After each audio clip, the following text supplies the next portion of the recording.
हाँ जी बेटा, की ना जी ਤੁਹਾਡਾ? मेरा नाम मनप्रीत कौर है। ਕਿੱਥੇ ਦੇ ਰਹਿਣ ਵਾਲੇ ਹੈਗੇ? मैं बेसिकली ਹੁਸ਼ਿਆਰपुਰ पिंड बजवाड़ा तो रहने वाली हूँ। ਇਹ ਘਰ ਵਿੱਚ ਤੁਹਾਡੇ ਕੌਣ-ਕੌਣ ਹੈਗੇ ਤੇ ਕੀ ਕਰਦੇ ਆ ਸਾਰੇ?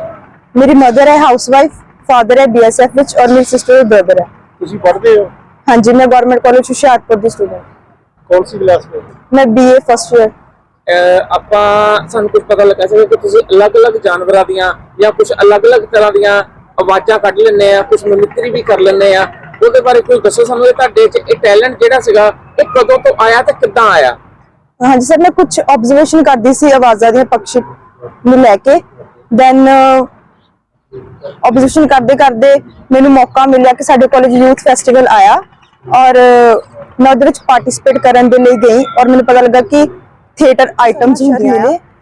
उन्होंने मेरा टैलेंट देखा और उन्होंने दस्सिया कि मिमिक्री विच पार्टिसिपेट कर सकती हूँ। उन्होंने मेरा ऑडिशन लिया, दैन राहुल सर और अंकुर सर ने मैनू गाइडेंस दी बहुत वधिया रूल रेगुलेशंस दस्से मिमिक्री दे और उन्होंने मैनू सपोर्ट की और मेरी प्रैक्टिस उन्होंने करवाई दिन रात और कुछ प्रैक्टिस साडी ऑनलाइन क्लासेस ते भी हुई और दिन रात प्रैक्टिस की और मेरा यूथ फेस्टिवल दे विच सेकंड प्राइज आया मिमिक्री दा। कौन-कौन सी आवाज निकाल लेते हो आप? सर पक्षियों दे विच है मोर, कोयल, चिड़िया और जलकुक्कुट। दर्शकों को बताओ कैसे निकालते हैं आवाज? कोयल, चिड़िया, जलकुक्कड़ी,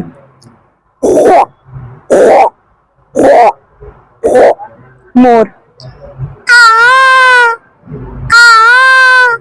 झांझर,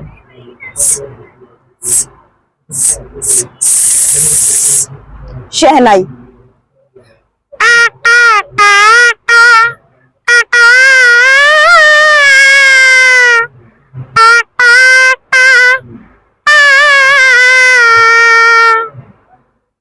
ਕੀ ਕਦੇ ਤੁਹਾਡੇ ਘਰਦਿਆਂ ਨੂੰ ਇਦਾਂ ਦਾ ਕੋਈ ਅਹਿਸਾਸ ਹੋਇਆ ਉਹ ਸੁੱਤੇ ਪਏ ਹੋਣ ਤੇ ਤੁਸੀਂ ਕੋਈ ਇਦਾਂ ਦੀ ਆਵਾਜ਼ ਕੱਢਤੀ ਹੋਵੇ ਤਾਂ ਕਹਿਣ ਮੋਰ ਅੰਦਰ ਕਿੱਦਾਂ ਆ ਗਿਆ ਜਾਂ ਜਲ ਕੁਕੜੀ ਅੰਦਰ ਕਿੱਦਾਂ, ਇਦਾਂ ਕੁਝ ਕਦੀ ਹੋਇਆ?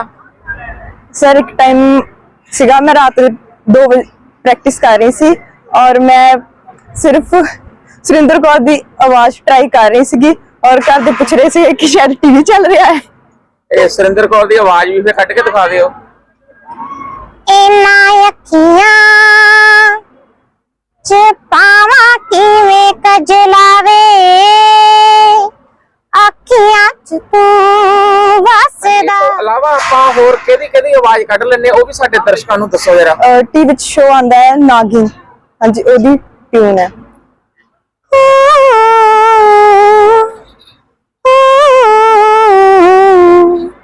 और नॉडी कार्टून में बहुत फेमस है, ओदा साउंड है।